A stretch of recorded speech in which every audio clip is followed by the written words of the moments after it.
And yeah, we have no backing tracks. We don't play to a click. We don't have any Wow. extra triggered things, and everything, all our backing vocals, everything is real and live. Um, and I love that. It's a letdown when I go see a band that I love and it's like all tracks. It's like, well, if I wanted to hear this perfect track, I would go listen to the record and stay at home and wouldn't pay $20 for a beer. Like, Yeah.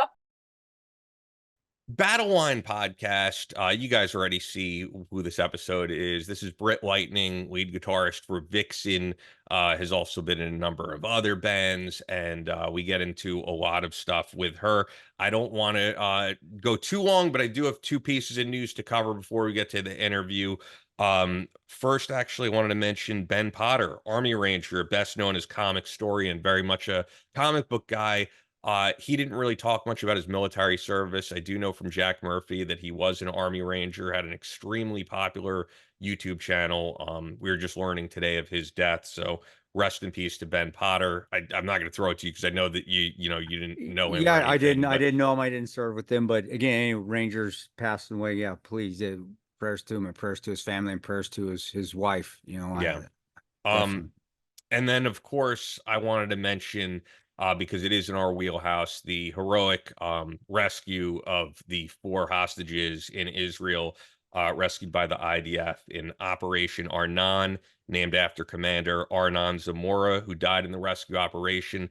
I would love to talk more about this type of stuff at some point in the podcast. I do know we have one listener who's current IDF, and he's asked to come on, and hopefully we'll get him on in the coming I'd love months. to get him on. But I really, I think by and large people are following this issue. I think that the importance of what's going on in Israel can't be overstated. And people often forget there are still American hostages over there. So when people act like this is not a America first issue, I don't know if it's ignorance. I don't know if it's the anti-Israel bias of both the internet and the corporate media, but rescuing American hostages over there should be at the forefront of everyone's mind, that we still have people behind in there. But it was awesome to see these 4 people who were rescued.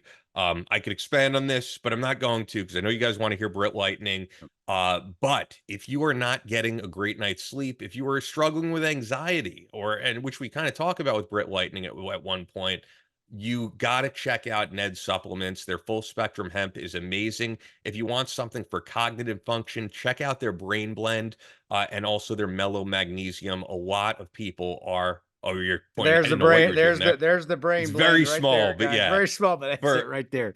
a lot of Americans, actually most Americans, most people in general, are deficient in magnesium. So to take a great magnesium supplement has a ton of benefits. Yeah. And all of their stuff is third-party tested. It's grown right in Colorado. Yep. So when you're getting CBD, it's not this crap that's grown in China. You know exactly what you're getting from a brand you could trust, who's very reputable. Check them out, helloned.com/battleline, or add the code battleline at checkout. That's HELLONED.com/battleline. helloned.com/battleline. We got Britt Lightning. Let's go.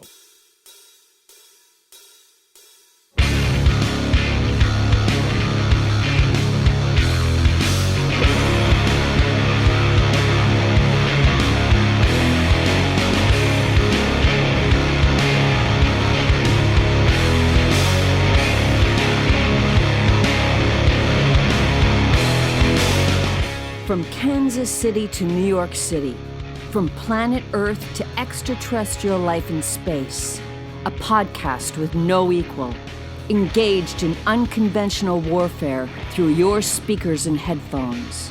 This is a show about embracing the suck, conquering your demons, and finding God in the face of adversity. Chris Tonto Peranto. Switch is on. Motherfucker, I'm gonna shoot you in the face. Ian Scotto. Ian and I have been dating for a long time. You are now tuned into the Battle Line Podcast.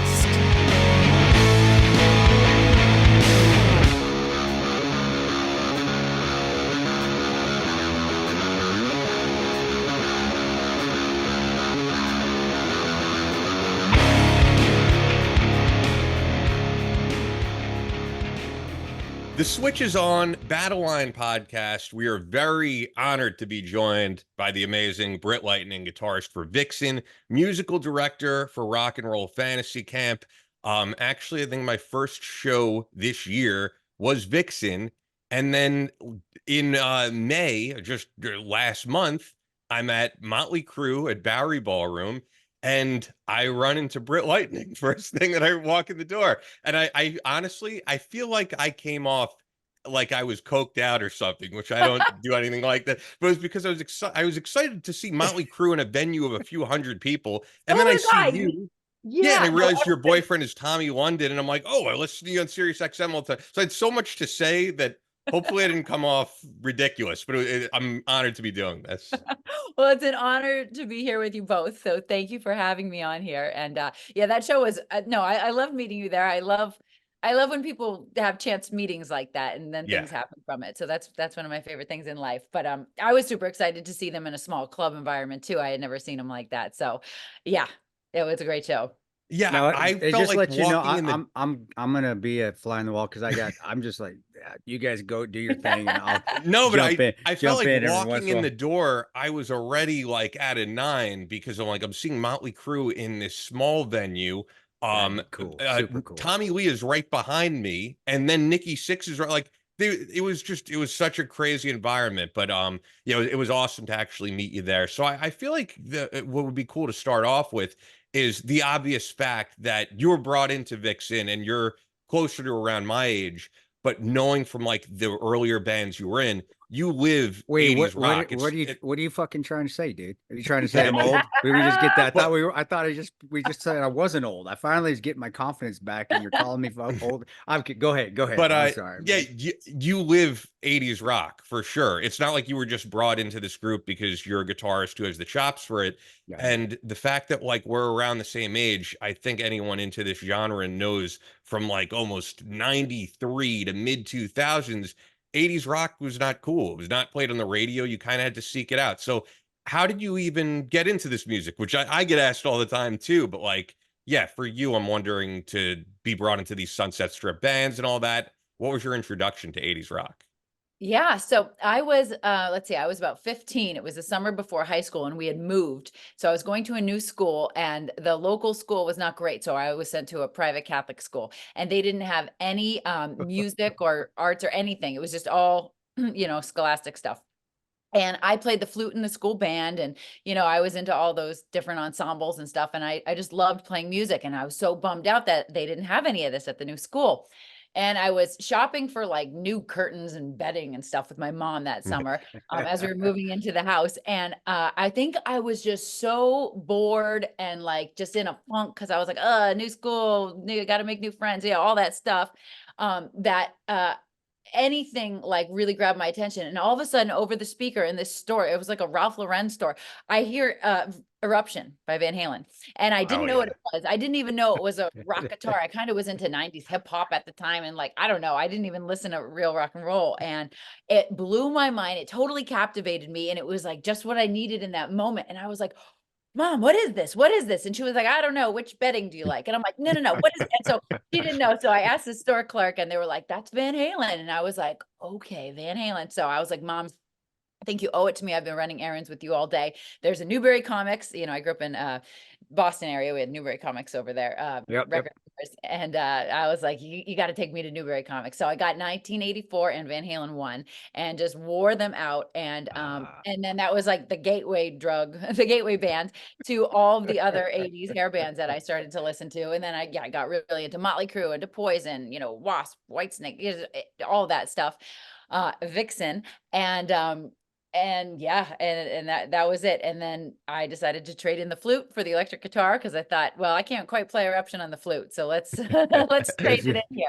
And then from there I got into harder rock too, like Metallica and Pantera, Megadeth, and all that. But I started with the 80s rock and reading all the autobiographies and just getting so into that mindset. And I just wanted a band like that so bad, just to have like this gang where you play rock and roll and just the whole party atmosphere show antics and energy of the 80s was amazing to me. Like, watching David Lee Roth on stage versus like the grunge stuff that was happening at the time. It just didn't turn me on like that, And it was fun for me. And I am old, guys. And bite your tongue. Hair bands, Hair Nation, all that old rock has always been cool, Ian. You basically are just crushing me around saying it's not cool in the 90s to listen to hair. It's so is cool to always be listening. Oh, to I mean, I just just the got fact of the listening to matter work is out so many of those bands after 93, it's like, and you go look them up, Vixen, Rat, Warrant, like they all broke up or they all took hiatus because the radio wasn't playing them. MTV wasn't, but so that's what I mean by that. And well, maybe this, and I just got done listening to Lita Ford while I was working out, and they were, she was on but I get Vivo music television because we're in the sticks and we don't have cable out here, so we got internet TV. But how getting into that, and you're listening to that, you just can't pick up a guitar and start. I mean, you can riff like motherfucker, like nobody's business. I got to stop cussing so early on the show. YouTube will cank us. But what I want to know how you got so or was it just natural? It's like one of those things. I don't want to compare the guitar to a gun in this day and age. Back in the 90s, we could. That was cool. Right now, we can't do that so much. But so I could pick up and just started shooting. Is the same thing. You picked up a guitar and it just came natural. Or, I mean, I'm sure you worked your ass off too, but that's not easy. It is not easy. And I actually don't think I'm naturally musically talented. I think I'm better at like business and other things naturally, because that's my parents. I kind of was raised more in that headspace, not creatively. My parents are not artistic, musical, nothing like that.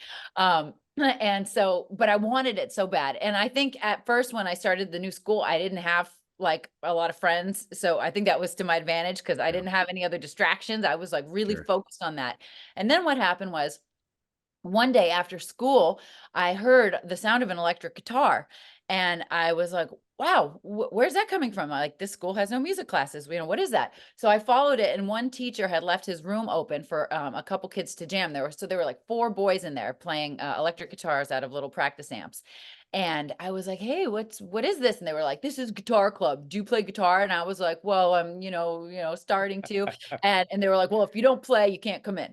So afterwards, the teacher followed me out of the room and said, hey, are you interested in one of these boys or do you really like guitar? And I said, no, I really like guitar. Screw those boys. And so he was like, well, I'll help show you some like basic, things that kind of help you out and get you on your feet. And I, and I was like, that would be great. And the fact that those boys didn't want me in their club really fueled me. So that helped a lot too. So I would stand after school and listen. I'd listen to all the songs they were playing. Okay, they're doing, Fade to Black, Metallica, they're doing this stuff. And so those were the ones I'd really go home and practice on.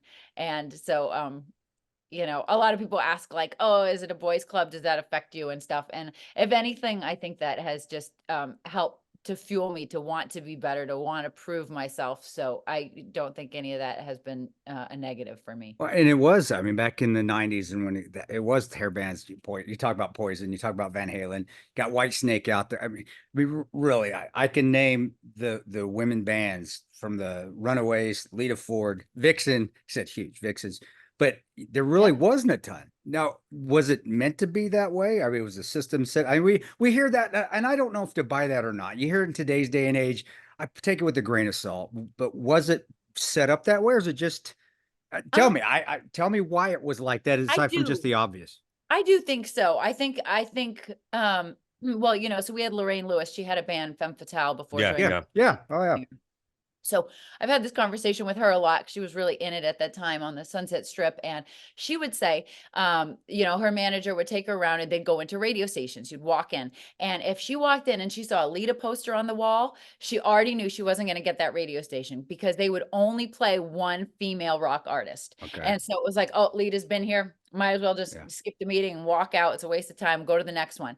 So, and on some stations today in certain genres too, they won't play a female vocalist back to back. It has to be separated. So they're separate. So there's less female vocals on a station.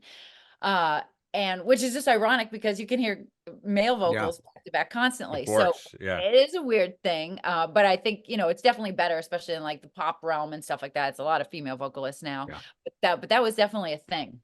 But things have definitely progressed, I think, in that you've got Nita Strauss, you've got Orianti. Like shredders to the max. And I think Yeah. you're being brought into that conversation. Oh And yeah.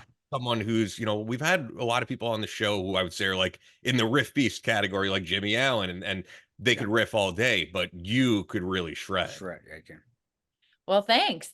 And yeah, I mean, all those female players are great. And I think, with social media being so accessible and seeing other girls doing it, for the younger generation, it just, it makes everything a little more accessible. So I think the population of female musicians is definitely growing, and it's awesome. Yeah, the new Smashing Pumpkins guitarist, she's a shredder.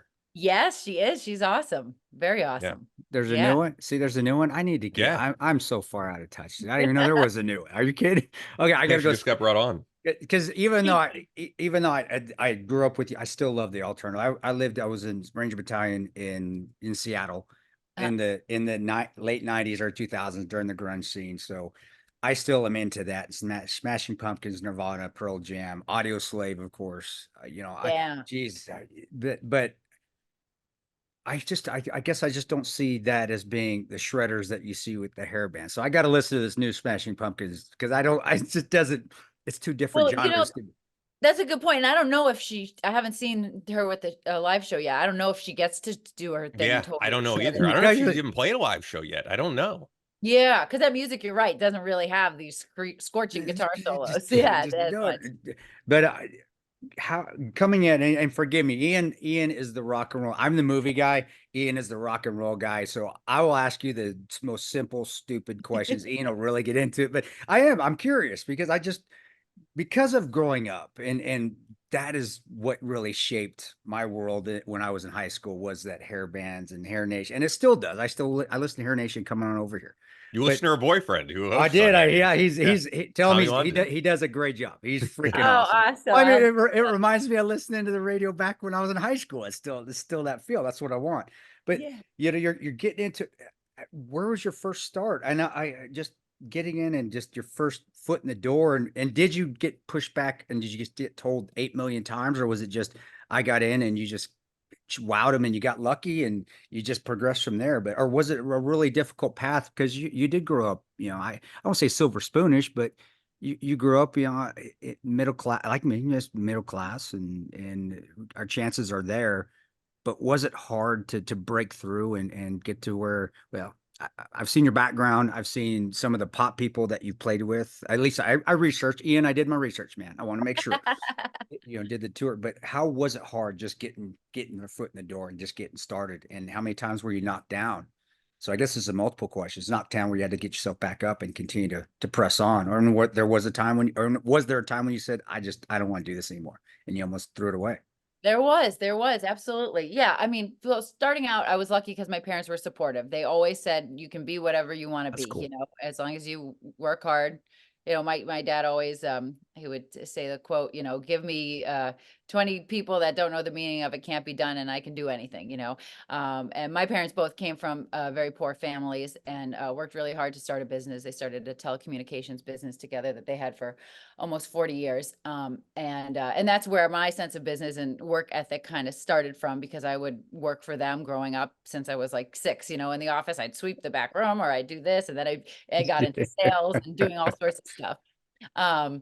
But I think the hardest thing is to just accept that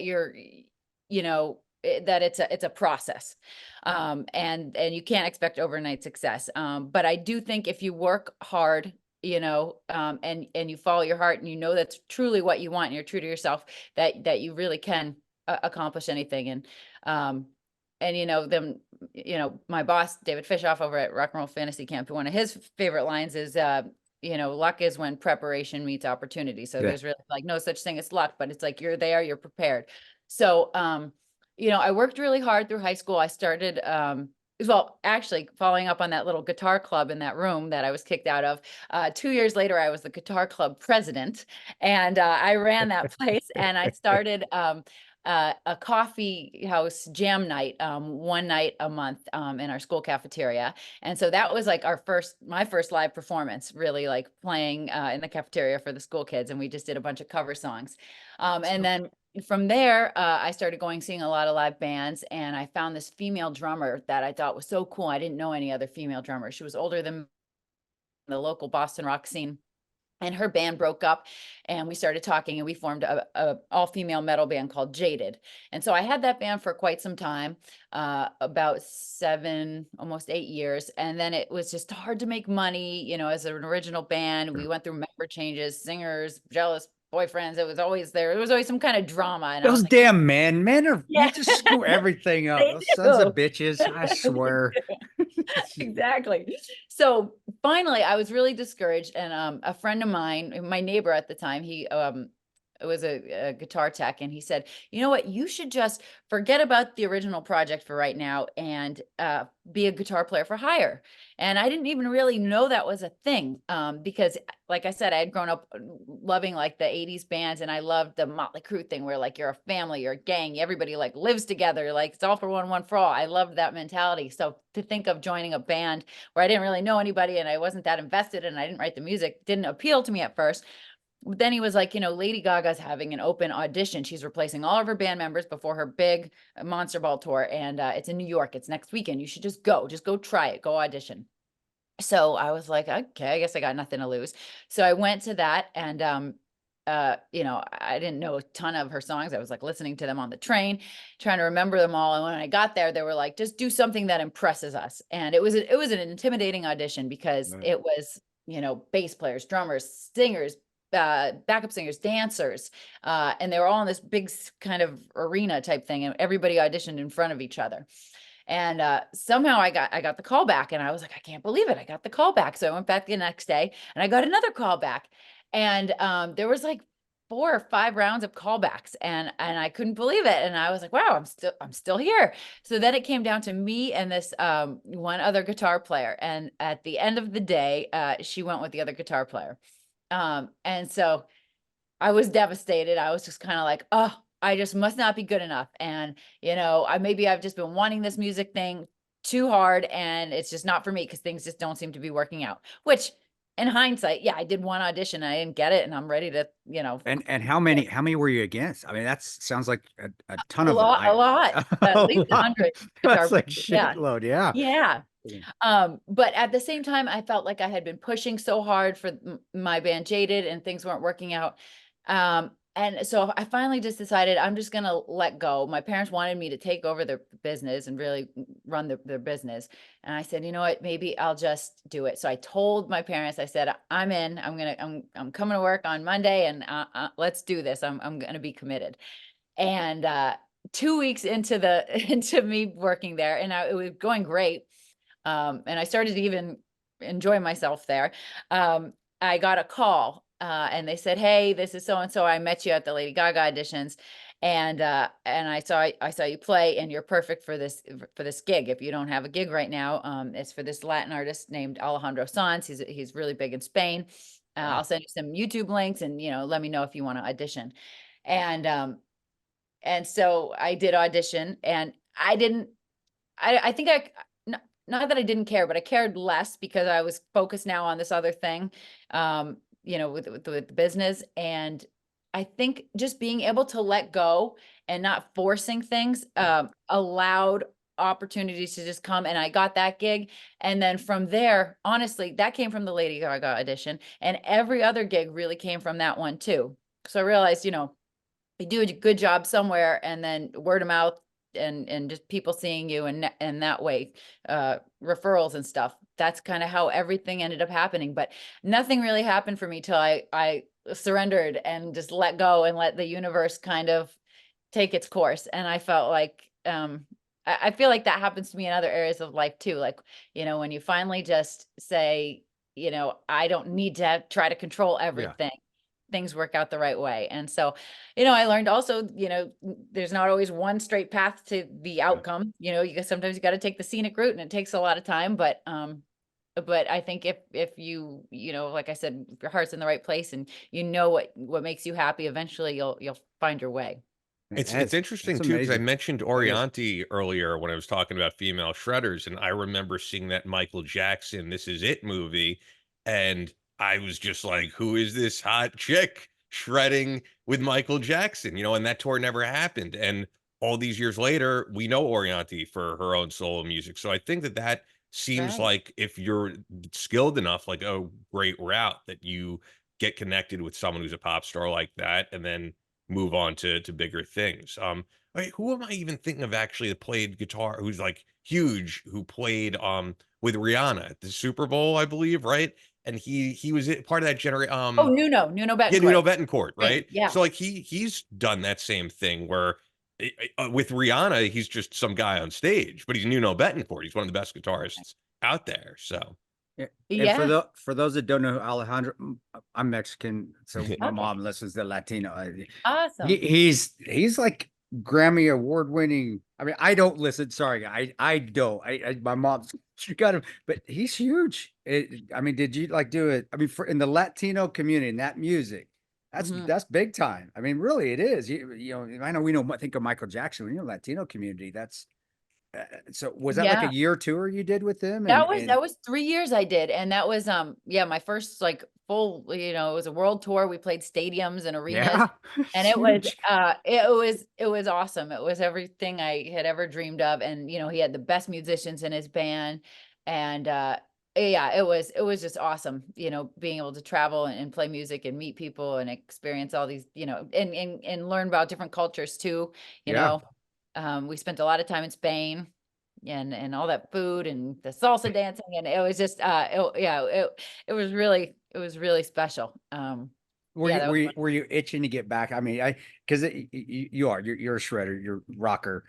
You know, that's not but it isn't. But were you itching to get back to the rock and roll when you're doing that, or were you like just having so much fun? Because it's international travel. Believe me, I get it. Yeah. It can be addicting, but there's time where I'm like, man, I just want to get back and have a Big Mac, or I just need to get back. I need to get back to America and have some crappy fast food. I'm missing America. But or was it just, man, this is too much fun, or did it just end and it just ended and then you had to move on? Well, it was too much fun, but also the day I met him, he was wearing an AC/DC shirt and he No way, wanted some no AC way. at sound check. So I was like, "Oh, this guy's awesome." So he's a real rocker at heart. So actually, he even made a part of the set be like this. We went what song? I forget what song we were in. We were in one of his famous songs, and there was a breakdown, and we went into Running with the Devil, and then I did a shred solo over it, No, and there was all these cool like lightning things on the stage, and he worked it into the set. So he allowed me to do a lot of rock and roll parts in he his gave you set. creativity. There's a He did. gentleman, man. There's a gentleman. Yeah, I've got to YouTube that. I've got to see that. I don't. I got to. That sounds super cool. yeah, that Ian, yeah. I'm is. sorry. I'm geeking out a little bit because No, this I is. am I'm like, too. holy I crap! There's a time with my mom too. I like That's Yeah. this girl. awesome. I like Britt. She's awesome. Go ahead, Ian. Take No, it. No, I'm that gonna it take is over. awesome. I was gonna say, so I've seen past interviews that you've done, and I know you moved from Boston to basically be on the Sunset Strip, do stuff with bands like that. But I never really have heard, how did the Vixen thing happen? Because when you joined Vixen, and we can get into the lineup changes now, you were essentially joining the original band of the three original members. Of course, you were replacing. I know you're replacing Gina Style, but essentially replacing a guitarist who's no longer with us. Right. So how did you get approached? I mean, the fact that you're in a band that's been doing it since the 80s Yeah. before you were into any of this music or playing guitar, what's the story of getting approached to do that? Yeah. So going back to the hills and valleys of, careers. So, felt like I was on top of the world playing with Alejandro. And then after that tour ended, we were supposed to continue to the next tour when he was recording a new album. And then the management changed, the label changed, they cut the budget, they cut, instead of traveling with 19 trailer trucks and the big stage, you cut that in half, cut the band in half. So it was like 2 weeks before I was supposed to go back to Madrid to rehearse for this next tour. And I got the call that it wasn't happening. And I was in my apartment in Boston and it was snowing like crazy. The roads were shut down for like 4 days. This was the snowstorm of 2015. Oh, And I was just like drinking wine in my place, couldn't go out. And I was like, why do I live here? And I always had a picture of the LA skyline as a poster on one of my walls. And I was looking at it and I was like, it's time to go to LA. Um, So funny enough, as I was packing up to leave, I got called for another pop gig. It was the Rachel Platten gig, and that was when she had this song called Fight Song that was one of the #1 songs at that time on pop radio. And so we ended up doing a tour. So that delayed my trip to LA a little bit. But then once that wrapped, about 6 months later, I drove across country, went to LA. But then when I got there, I loved it immediately, even though I didn't know that many people. I just felt at home more so than I did ever in Boston, where I knew everybody for some reason. I just felt like I'm supposed to be here. This feels really good. Um, and, uh, but at that time I didn't have a gig, but they had all these jam nights, which we didn't have in Boston. So you can go any night of the week here in LA and see live music and jump up on stage even, at these jam nights. They have the Ultimate Jam Night at the Whiskey. They had the Sunset Jam that was happening at the Viper Room, the Lucky Strike Jam at the Lucky Strike Bowling Alley. So that was a great way to just start getting in and meeting other musicians and getting on stage without having a real gig. But at the same time, I needed money because everything's more expensive out here. And I was like, oh, what am I going to do? So then I had this mental crisis where I thought, oh, maybe I'm supposed to grow up, stop being on the road and, acting like I'm 18. And maybe I'm supposed to use my degree. So I ended up going to school for music business. I wanted to go to Berkeley growing up in Boston, Berkeley School of Music, but my dad, and my parents both being, into business and not, they thought I was going to grow out of the music thing, which I clearly did not.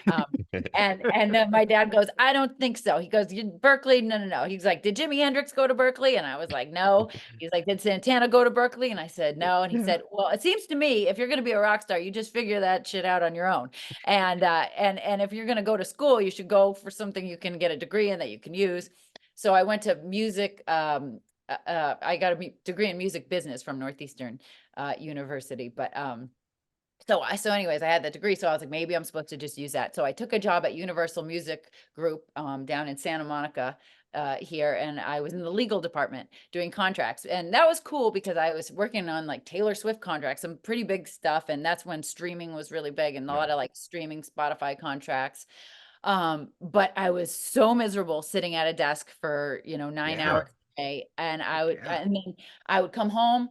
Oh, and then the traffic in LA is nuts. So it would be like 2 hours sitting in traffic to get there, 9 hours sitting at the desk, 2 hours sitting in my car, and then like, I don't know, like getting food and eating it in my car because like, it spent so much time there. And then I'd get home and I'd be like, I don't feel like going to the jam. I don't feel like practicing. And I wasn't doing what I came to LA to do, which was to play music. And so then I went to the Rainbow for a drink, as one does.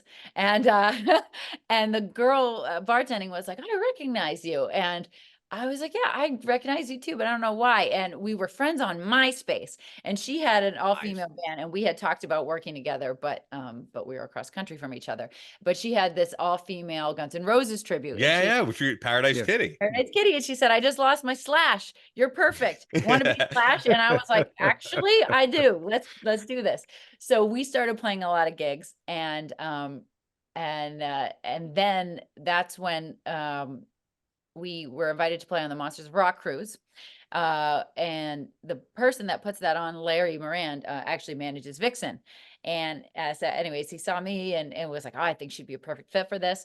So after the cruise, I went down to Florida, where the bass player was living, and auditioned with her and Roxy, and the rest is history. So hey guys, hope you're enjoying this episode with Britt Lightning. We loved having her on. We get into all different types of stuff, not just her upbringing and getting into the rock industry, but some of the minutia with Vixen, where the current lineup is at. We'll get into all of that, so don't go anywhere.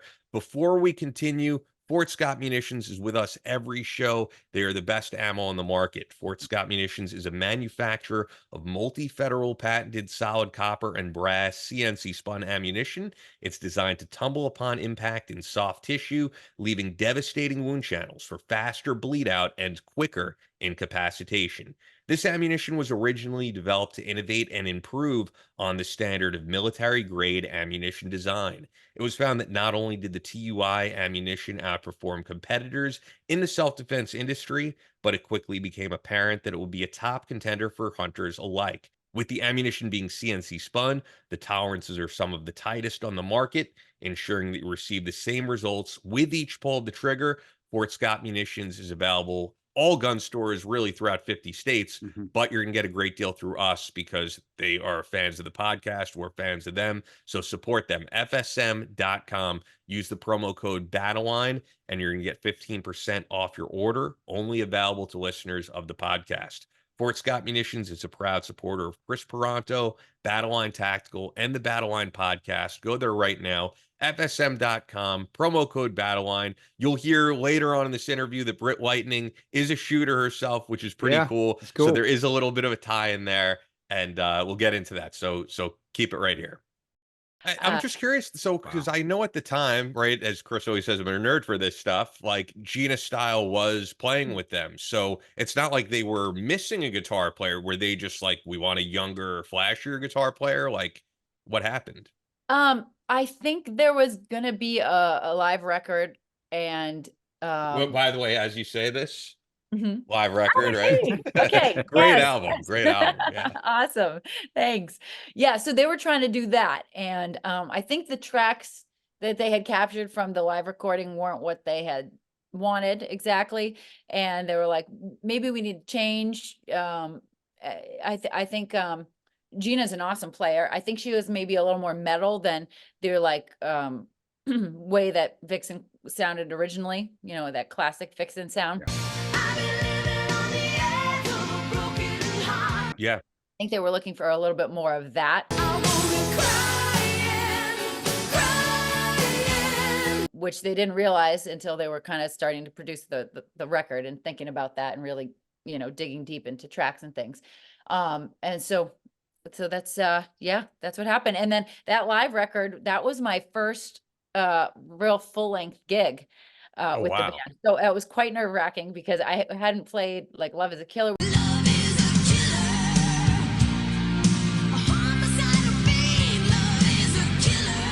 We had never played live together before, a couple of them. And so a couple of them, I was like, how does it end? How's it end? Which was so frightening because it's like a live recording. And Yeah. but it worked out.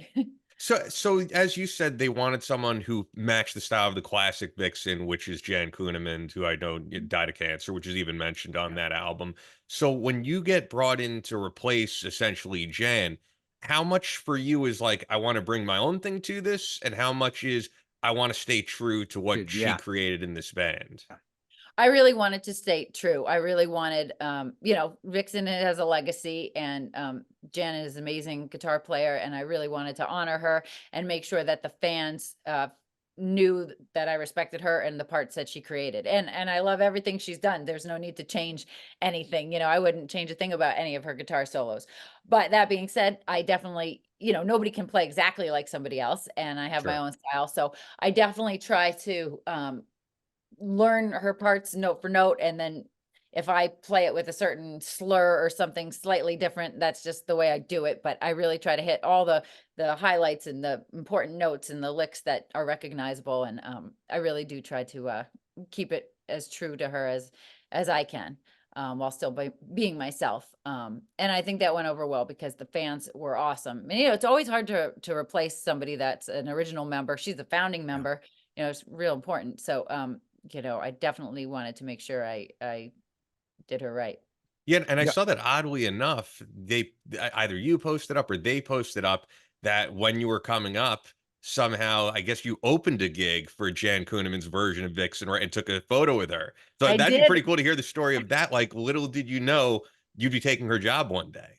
I know, crazy. Yes, that was, I remember at the Webster Theater in Hartford, Connecticut, Jaded opened up, and we didn't really get much time, but I really just wanted to go say hi to her. And I think it was at the end of the night, and she was kind of like, okay, who's this girl? But but it was really cool. And you know, that photo was lost. I didn't know who took it. It wasn't on my phone. Well, I didn't have a phone at the time. It wasn't like, yeah, I don't think we even had camera Wait, phones. yeah, what year was that? I'll tell you, I'm the old man here. What year was that? I'll tell you if we had camera phones.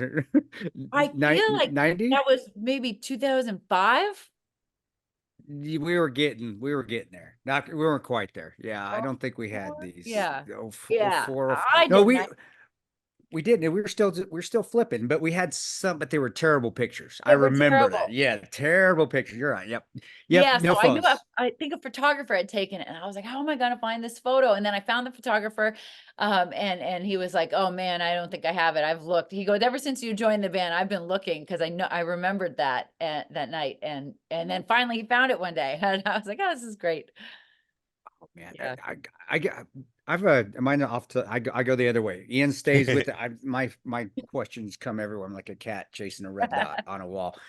You know, I watched the most recent. I don't know if it's most recent. I could find Red, the most Mhm. music video. And again, you guys, that's why you guys are still even rocking the spandex and latex. I mean, I was like, man, that's Vixen right there. What I grew up on. Yeah. But you know, my generation, we're the grouchy generation, the Gen Xers. We still like no auto tune. Let's not play all that. Get all that. Still playing their own music. Still singing their own. And you guys still are doing that. Tell me your feeling on that. I mean, you're in the business. I mean, and that's kind of the route a lot of it goes to, especially in the pop world, which you've been privy to. Not that that's your pop, but you know that you've got to pay the bills. You've worked with some big pop artists. Mhm. What is your feeling on? I mean, because there's still so many talented people out there. But I think a lot of the talent, people that actually play and sing, aren't getting the songs and aren't out there as much as they should be. Like when I was in the 80s, I mean, that's all it was. I mean, if you couldn't, you go to a live band and then Motley Crue could play live, Vixen could play live. You know, you guys could sing, you guys could rock.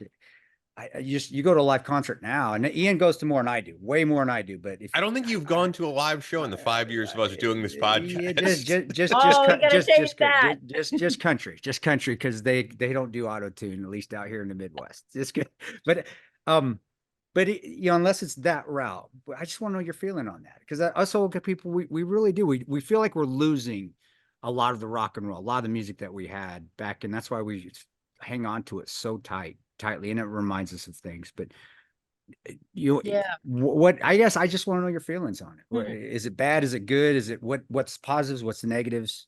Yeah, I think like pop music and stuff, a lot of soul has been lost. Like rarely do I hear a new song and I'm like, that is like, there's a lot of soul. I So mean, in that, and I'm speaking the pop genre, but like, with the auto tune and stuff, yeah, I think that's crazy, you know, because now anybody can get up there singing to this, you know, pedal that translates your voice to be whatever you want. And now with AI, it's on a whole other level. Oh yeah. wow, yeah, I didn't even think about that. Yeah, You can wow. now people are recording things and it's you can say, I want to record this song like Sinatra would sing it. And I heard somebody do that with Yeah. Sinatra's voice, but it's a modern song and he's swearing and it's like all this stuff that Frank would never sing or want to be heard saying, and it's messed up because it's like, I don't know. Not that But Frank wasn't a gangster. Frank and Dean no, Martin, they he's were gangsters. Sam, that was total original gang. gangster. They were told, but they kept it classy. Man, I grew up in the wrong generation. Yeah, I yeah. wish I would have grown up in the Rat Pack generation. I love Me Dean Martin. too. Dean Me Martin, too. my favorite. But yeah, I'm sorry, I cut you off there. But go ahead. I agree with you. Completely agree with you.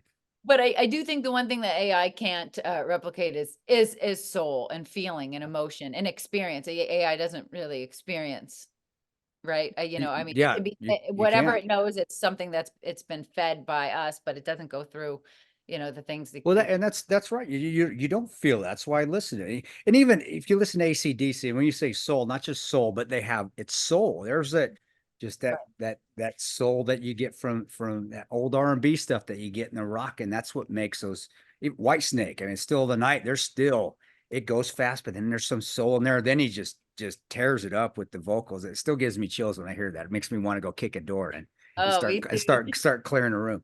But I agree with you. It's not that some of the stuff isn't good.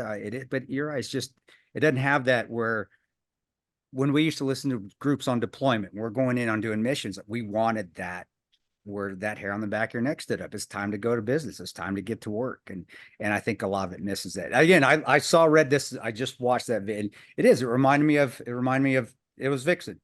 It was Vixen Cool. from the close down to the rock. And Rian helped me out here on the drummer. I don't know. I forget the original drummer's name, but I know she was still in that video. Roxy, yes. Roxy Is Patrice, she, yeah.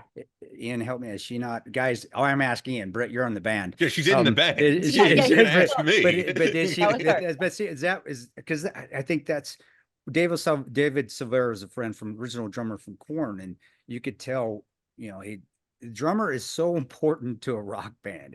Oh, And I yeah. don't know if that, I mean, hey, you're killing it, but she's still back Oh, there hitting it like she's she was when in the 80s. I was like, and it's like, man, that's Vixen. That drum is still there with the soul you're talking about. She's amazing. You're right about that. And there's a saying that a band is only as good as its drummer. Because that's the heartbeat of the band. And It yeah, is. she crushes it. So it's awesome to play with her. And yeah, we have no backing tracks. We don't play to a click. We don't have any Wow. extra triggered things, and everything, all our backing vocals, everything is real and live. Um, and I love that.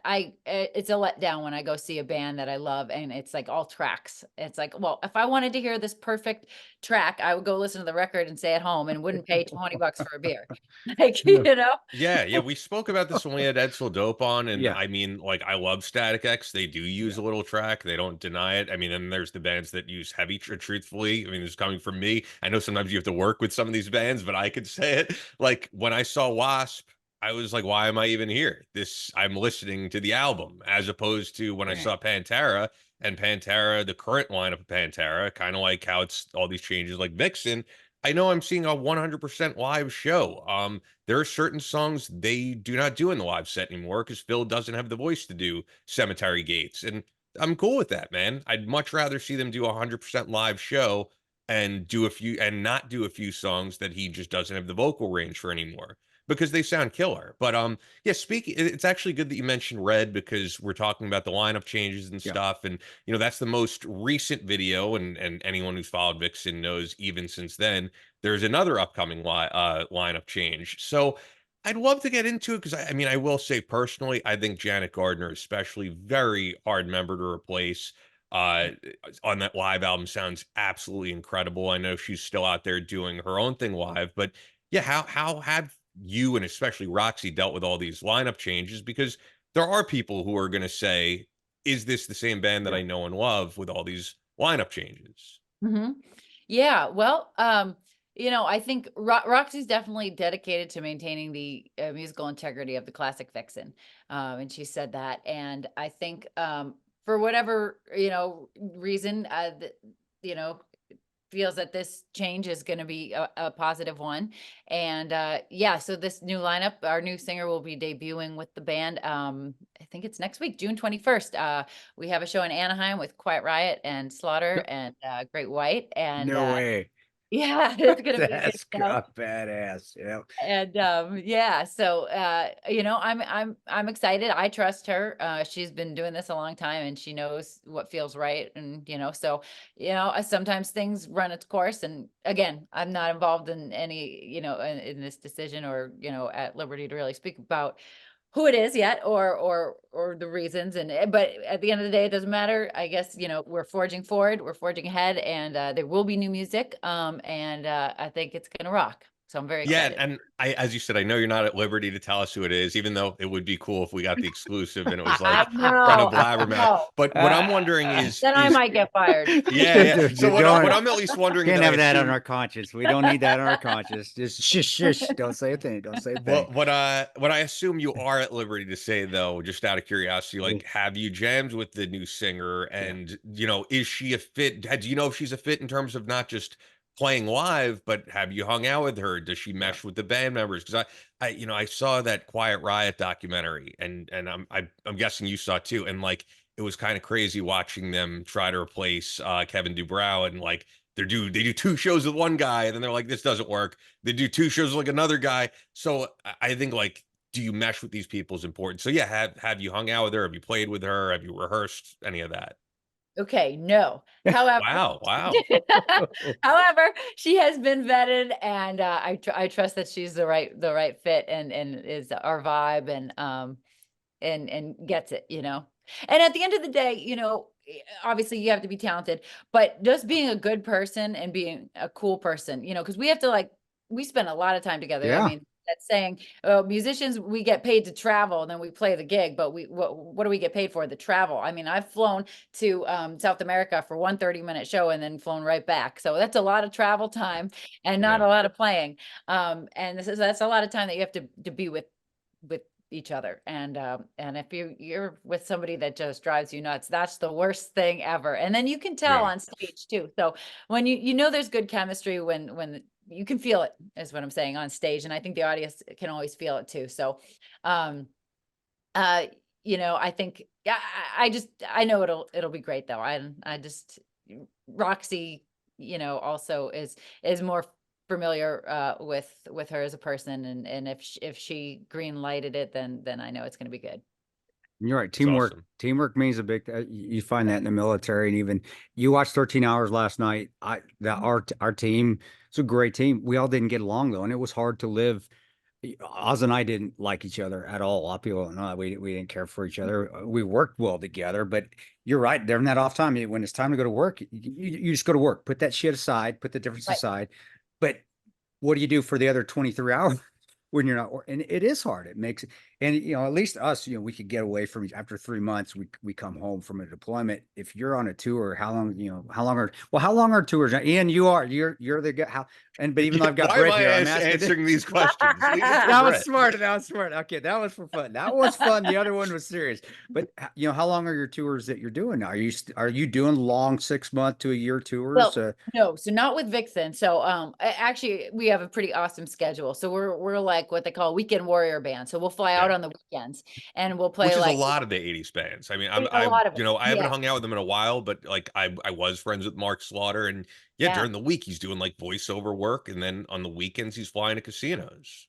Right. So you'll leave on like a Thursday, come back on a Sunday night, and which is great because it gives a good balance. Because sometimes, it's a lot to be on the road for a long time and Sure. living in the funk and all that stuff. So, it's good to, especially when you're paying a lot to live in LA and then you're never home. You're like, damn, why am I throwing my money away like that?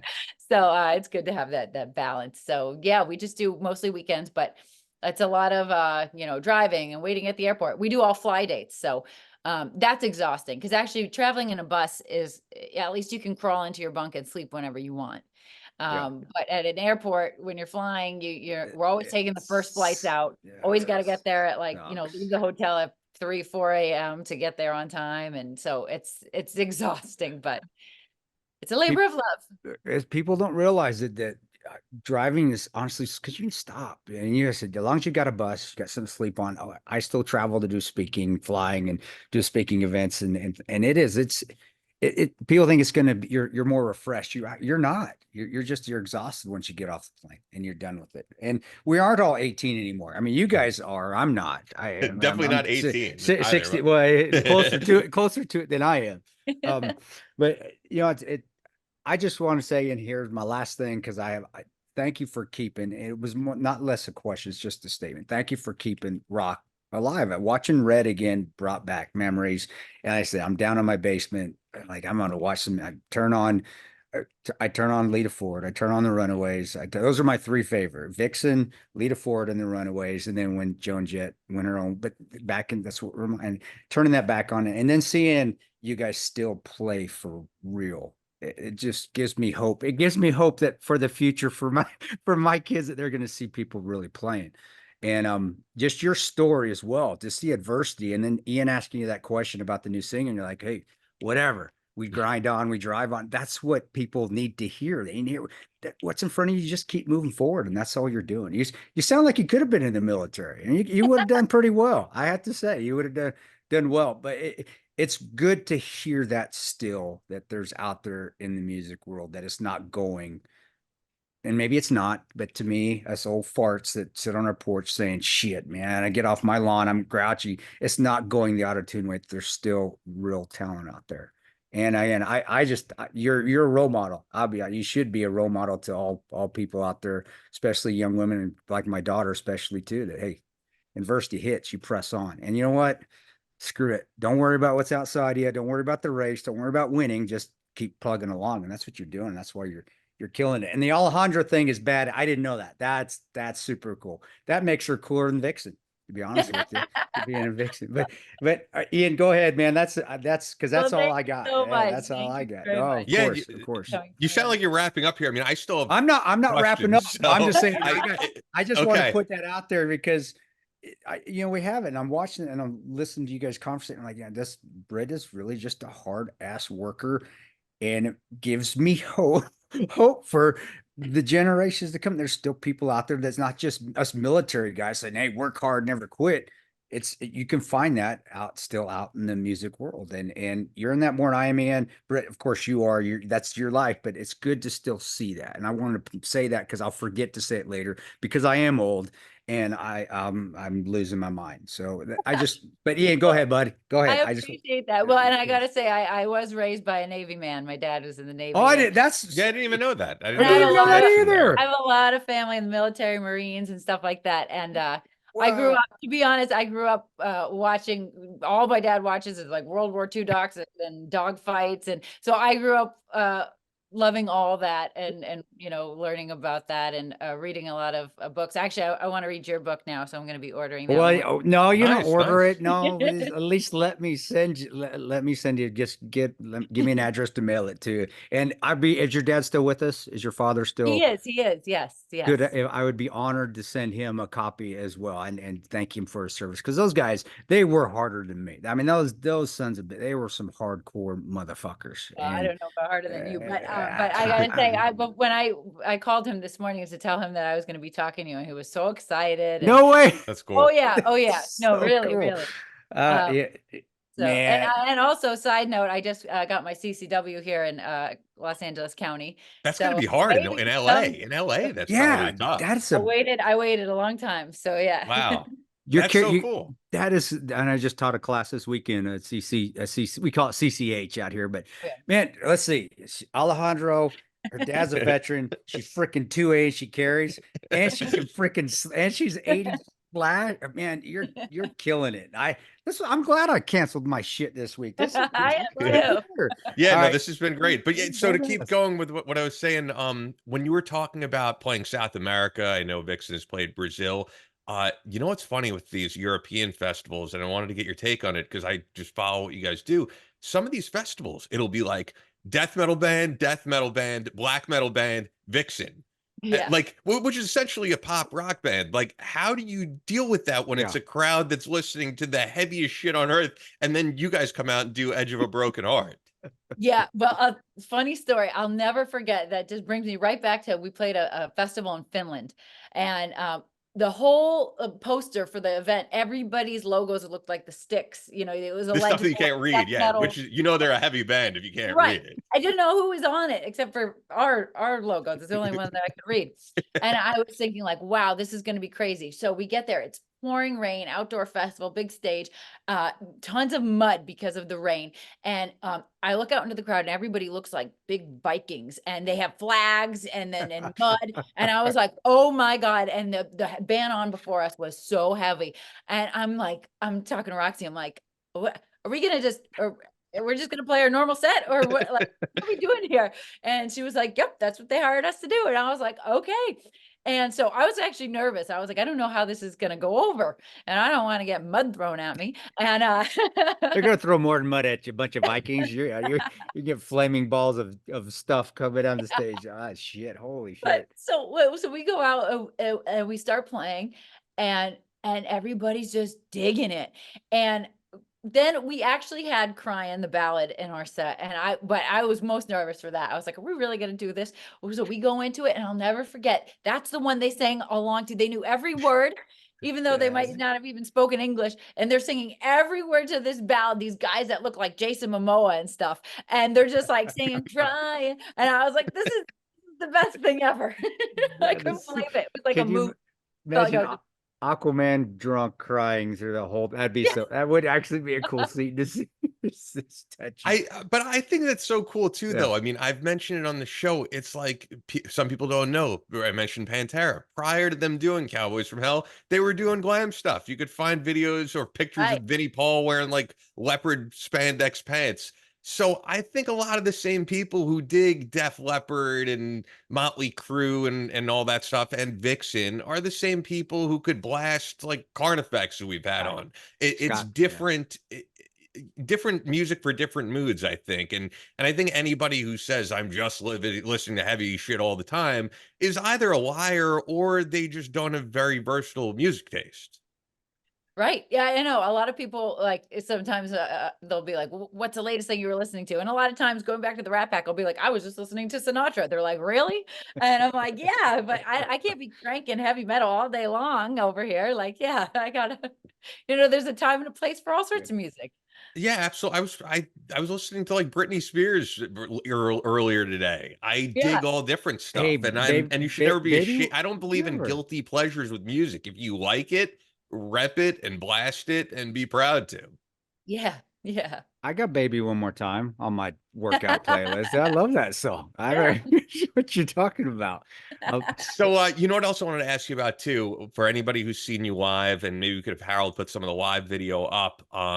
You rock that cape on stage, which is Oh just yeah. so cool when you're out there with Vixen. How did that all come about? Because I think you have a great look on stage for the band. Thanks. Well, I always liked that look. Like there's some old Aerosmith photos where Joe Perry's kind of wearing like a longer type trench coat and just and actually Jan, there's a lot of photos of her wearing like one of those like longer type coats. And I always wanted to have like a different persona because I was never very outgoing. I was a little like, self-conscious and stuff. So like coming up with the name Britt Lightning as opposed to, my real name and just dressing a certain way that just differentiated me from me in my daily life helped me to get out there. Cause I had a lot of stage fright. Didn't mention that, but when I not either. first like it was like I would get sick before going on stage my stomach like I just did not like being in the spotlight or the attention, but I wanted to be in a band and play guitar, so it was like how do I do this? So that kind of helped me. And if I'm ever feeling like uneasy, yeah, it's like suit up, become Batman, like put on the cape, let's go. I get that's she could be in the military. That's the same thing as us. So as soon as you put on your night vision, you put on your body armor, you put it when if I and I now I have to go to a concert because he called me out again like he always does. You don't go to concerts, You don't. but you're gonna see Pablo is huge. The guy, when playing, he's the nicest guy in the world. We are friends. Great guy. But I'm like 5'9", 170 pounds. Most Rangers and SEALs when we're working, we're about this size, but we look huge when we put that because it is you're putting that body armor on. You're putting that. It's not a costume, but it's like it is armor. And I can imagine it's the same way. You're putting that and you're turning into something completely different. You're flipping that light switch on. You're getting on stage and you're just. I am no longer who I am at home. I'm Britt Lightning, and I'm going to kick ass. And is Yeah, that what it? I mean, is that what it was? And it is. do a And lot half of of it's mental, as like you got to, if you're not in the right state of mind, that can really screw you up. oh yeah. And then you're gonna So have a bunch of Vikings throwing shit at you on the yeah. stage if you don't. Have you ever had an issue where you did or where you just it didn't go right or you just had to power through? And I don't care what person. I don't want to know about that. I just want to know how did you get through it on stage or maybe it was a subpar performance or you felt it was subpar because I'm sure you're a perfectionist. You sound like one, so we're never gonna be perfect. But how did you deal with it? And if you haven't had one, well, kudos. How do you not have those subpar performances? How are you perfect every time? Definitely not perfect every time or ever really. But I will say there was a part in an Alejandro song that was really tricky. And when we first started the tour, I was freaked out about it. I knew what it was, but for some reason, I don't know, when it came up live, I would focus on that. I would think the whole set about this one little bridge in this one song, right? Like these two bars out of the whole concert, 2-hour concert. I'm thinking about this one little thing and I'm so focused on it and so focused on the fact that I might screw it up that I would screw it up. I don't think anybody really noticed. Sure. It was very slight, but to me it was big. And it was driving me nuts. And then once I screwed it up once after thinking about it, it became this habit I just felt like I was going to continue to do it and I couldn't break this cycle. And then finally, the way I got out of it was I started doing some meditation, and I did that thing where you visualize yourself being successful, doing Yeah. it right, and just out of body, seeing yourself doing it exactly the way you would want to do it. You Tony Robbins did basically. You listen to Yeah, Tony Tony Robbins. Robbins did, yes. And then also not even thinking about it, but being very present in the moment. So if I'm, why am I thinking about that song? If I'm playing this song, I need to be thinking about this song and really feeling every note of this song. That's what's important. So really just focusing on being present, not thinking ahead and not thinking about the past, just thinking about the current present moment, because that is actually all we have. Yeah. The rest is just doesn't even exist. So And if you can't get through that moment, then you're not going to be successful down that. But if you do make a mistake, let it go. We say in the military, if you throw around, let it go. Throw around, let it go. You got to shoot again. You got to re-aim, refire. And I say, you miss, re-aim, refire, try again, hit the target the next time. It's essentially the same thing. And you're right, focusing on a point in a big ass set. Did that just throw you off on everything else? Because now you aren't. Yeah. Because now you're just like, oh, I screwed that up. Now the rest of the gig is gonna be, and you just get it's like this negative cycle. You just keep going. It's a vicious cycle. You gotta just break it. Yeah. Yeah, and also just to enjoy what you're doing, because you are essentially living your dream. When you were in Boston, this is what you dreamt of doing. I mean, to be playing with a band like Vixen is incredible. And so I should throw out there before we wrap up, you could see all the tour dates at vixenofficial.com. But on top of that, I know from your website and everything, if you go to brittlightning.com, not only will you see the tour dates, but you could get a stage played guitar from Britt. And that she'll do one for every show if you want to, purchase that. And that's pretty cool, to be able to have a Britt Lightning played guitar at your backdrop or something like that. You need one of those, Ian. I think you need to go and grab one and put them on your wall for the podcast from here on out, man. There you go. Yes, we can make that happen. Yeah, no, and I'll I know you're playing Mohegan Sun closer to me, and I'll try to not quite. I mean, I'm on Long Island, but I love Mohegan Sun, as I told you when I saw you. I was saying, and Chris does it, so I was like, you got to go to the one in Connecticut.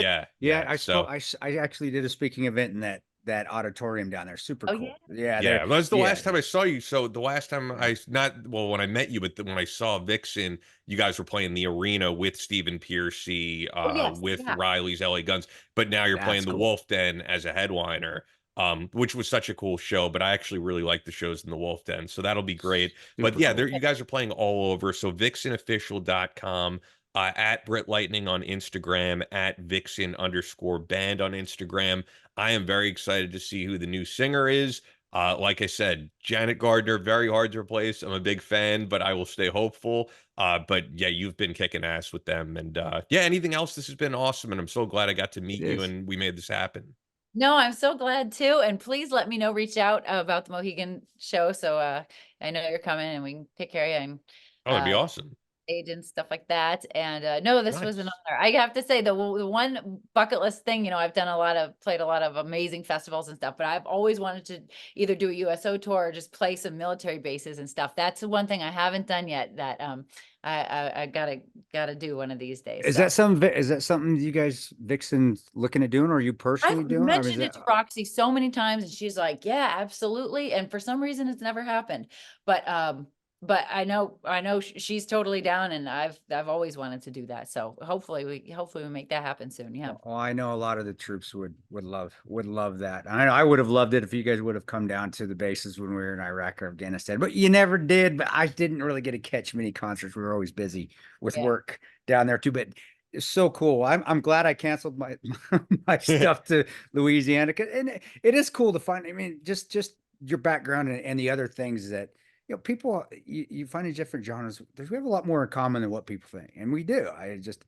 Please tell your father and thank you for his service. That's huge. And if you ever are in Kansas, and you are always welcome, I run a tactical trip. You're always welcome to come shoot.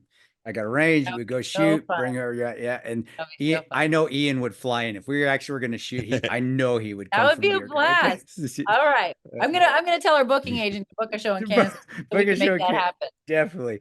Well, it's a pleasure meeting you, Britt, and you're awesome, doing a great job, and the band still is killing it like it was in the 80s. And it's a pleasure to see that. Thank you, man. Thank you. Well, an honor to see you and meet you here and speak to you both. Thank you. Yeah, thank you again so much. I mean, if I know you looked at our stuff and it's like, mainly we have special operations, military vets, but when we started this podcast, like this truly is what I nerded out about more than anything.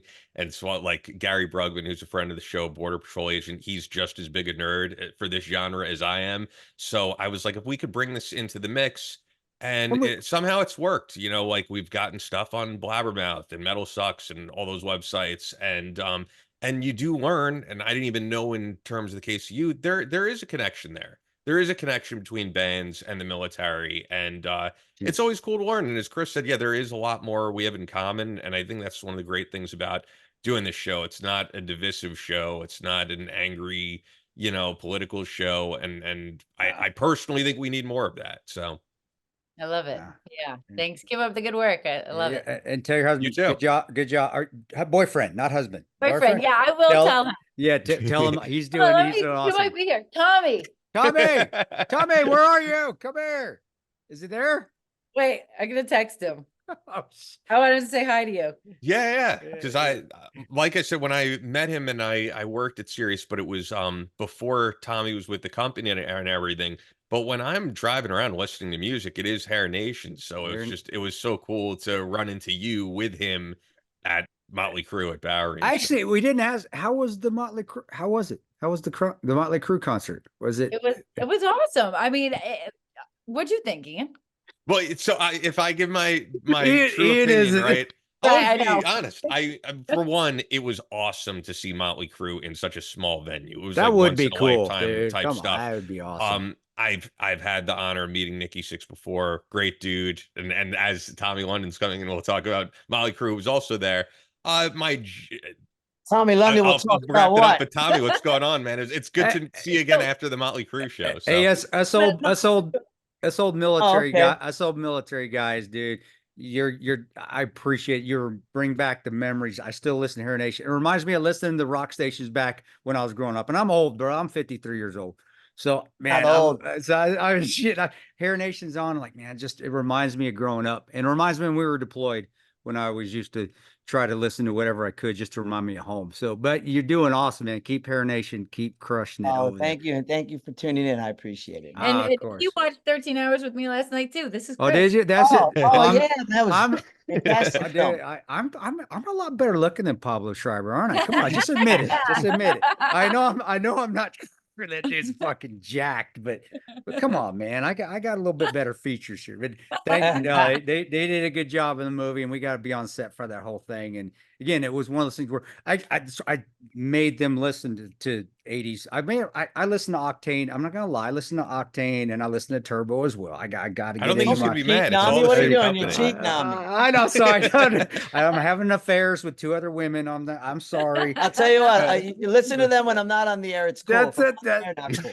I won't do it. But of course, I got to throw them. Probably got to listen to Whitesnake, dude. You got to listen to that, man. You got to get into Motley Crue, brother. You got to start listening. And yeah, he started hammering it. And well, look at him now. He's Halo and Master Chief, and he's still Jack. So obviously, he's still listening to my 80s rock because But yeah, it's so good. I'm glad I got to meet you, dude. Because seriously, you're nice doing a great job, guys, as well. And thank you for the kind words and for tuning in. I do appreciate it. Yes, sir. Yeah, yes, no, sir. Yes, absolutely. And it's funny because she brought you on as Chris was asking me, and then Britt was like, "What did I think of Motley Crue at Bowery?" I was going to give my genuine opinion, positive and negative. I feel like you probably can't do that though, right? Because you have to be in good terms with these events. So you have to be like, the show was amazing. It was incredible. I mean, right? So I don't want to lose an interview with Motley Crue. Yeah, exactly. Oh, exactly. So yeah, my genuine opinion, I will say, if just coming from me, man, I've seen Motley Crue so many times. As I said, seeing them with you guys, running into you guys, really, in a venue of that capacity, that size, was like insane. I think John 5, he's kind of doing the same thing you were, in that he's taking over for Mick, and he's doing a great job with it. It's like Vince Neil is Vince Neil. I could kind of put it that way. He's not gonna be like, if you see Kip Winger live now, if you see Todd LaTorre currently with Queensryche, like, those guys are incredible singers that I am blown away by. Vince Neil is just like, I think anyone who's watched Vince Neil recently knows how he performs now. And I'll say this though on the positive, Ben, I for some reason the new song Dogs of War is getting a lot of like flack from some people. I think it's an incredible song. I love it. I thought they did a great job, and I think Bob Rock like brings out the best of that band. Well, I think the people who don't like it are expecting them to sound like they did. Yeah. And Motley wants to keep they want to be a current band. And that's why, they're making more of a modern sound. Every album they've put out since those classic records has always been in the now. So I don't know why some of these fans get all, oh, what's this all about? That's just, I get it. Like, and why wouldn't they want to do that? Right. We talked about the drums. Tommy Lee's still there. To Mhm. me, it still sounds. The drums to me still always make the band. I never thought when Korn lost David Silvera's a friend. I love David. He's tremendous. When Korn lost David, I still think the band didn't sound right. And to me, it did. I still love Korn. I love listening to them, but it didn't. It wasn't Silvera hitting them sons of bitches hard like he did. But Tommy Lee's still there. So to me, it still sounds. I don't go to but I haven't been to a live like Ian, so I can't say that.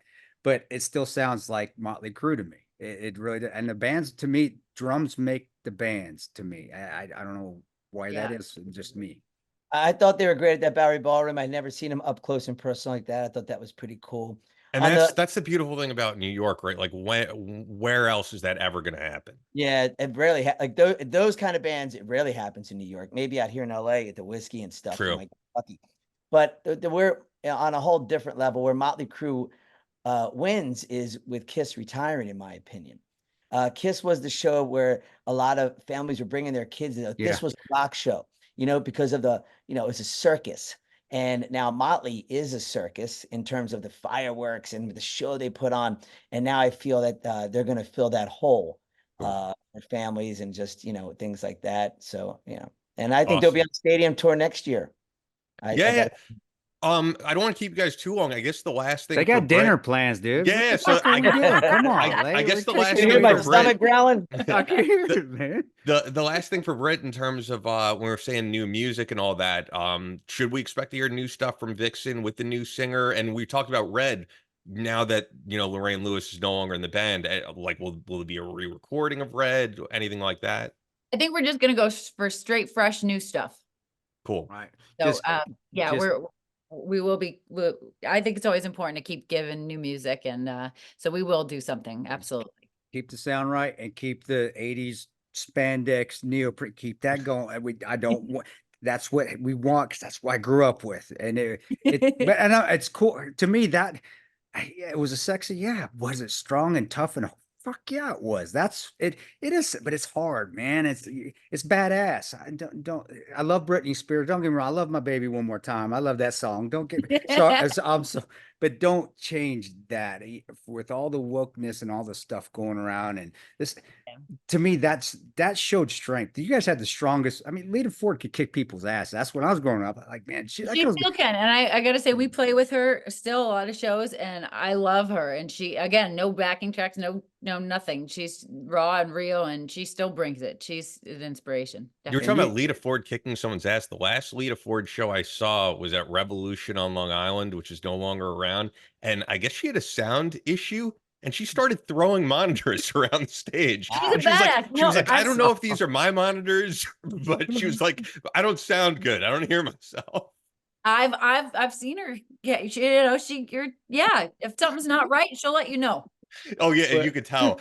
Like I said, I don't want to keep you guys too long. Tommy, do you want to plug your stuff other than Hair Nation? It's cool that we got a cameo from you on here. Thanks for stepping on and saying hi, man. It's super cool. Yeah, man. Well, I'm on Cameo if you want one of those. Today I'm on Hair Nation, Ozzy's Boneyard Classic Rewind, and I have a solo record out myself. If you look up my name, you'll find it. Thank you.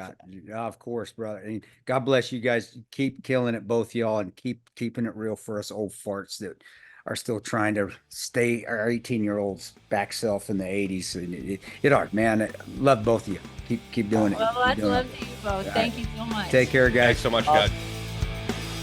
That's all for this episode of Battle Line Podcast. But we're always posting new content on social media. Follow us on Instagram at Battle Line Podcast and on Twitter at Battle Line Pod. That's an order. Be sure to subscribe so you don't miss any new episodes up every Tuesday. Leave us a review on Apple Podcasts or your podcast platform of choice. Believe in yourself. Face all challenges head on. And as always, never quit.